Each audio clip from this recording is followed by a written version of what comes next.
Hello mga bata, ako nga pala si Kuya RJ. Kuya RJ ang pangalan ko. At ang kwento natin sa araw na ito ay The Wonderland of Reading na ginawa ni Lorraine Grace Espinario and Danica Del Rosario at iginuhit naman ni Kristen May Magulyado. May isang batang lalaki na nagngangalang Paige na mahilig maglaro sa kanyang tablet kaysa sa pagbabasa. Tuwing pinagsasabihan siya ng kanyang ina na magbasa, tumatakbo ito sa kanyang kwarto upang maglaro.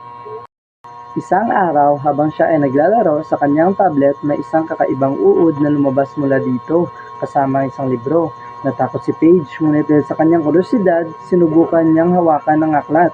Bago niya mahawakan ay may liwanag na lumabas mula dito. Sa pagmulat ng mata ni Paige, natagpuan niya ang sarili sa hindi pangkaraniwang lugar.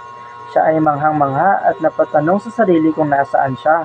Laking gulat niya nang sinagot siya ng uod. Maligayang pagdating sa Land of Reed. Dahil sa isang sigaw, hindi na natuloy ni Paige ang kanyang sunod na tanong.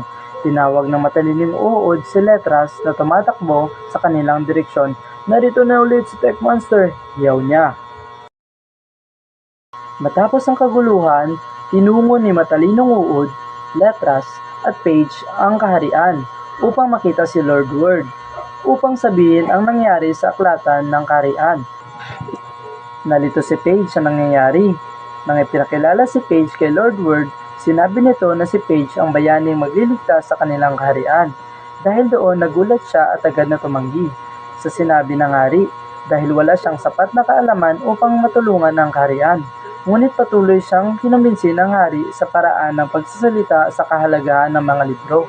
Matapos marinig ang mga sinabi ng hari at Letras, determinadong mag-aral si Paige magbasa upang talunin si Tech Monster.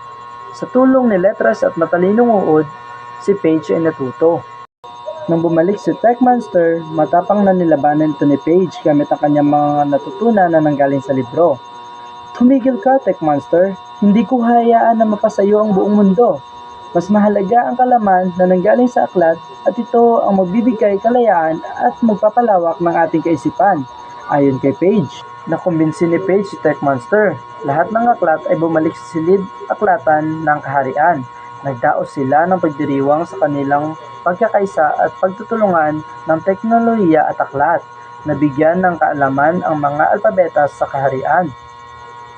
Nagising siya sa kanyang kwarto. Mula noon, sa halip na maglaro ng kanyang tablet, nagsimulang magbasa si Paige na nagpasaya sa kanyang ina.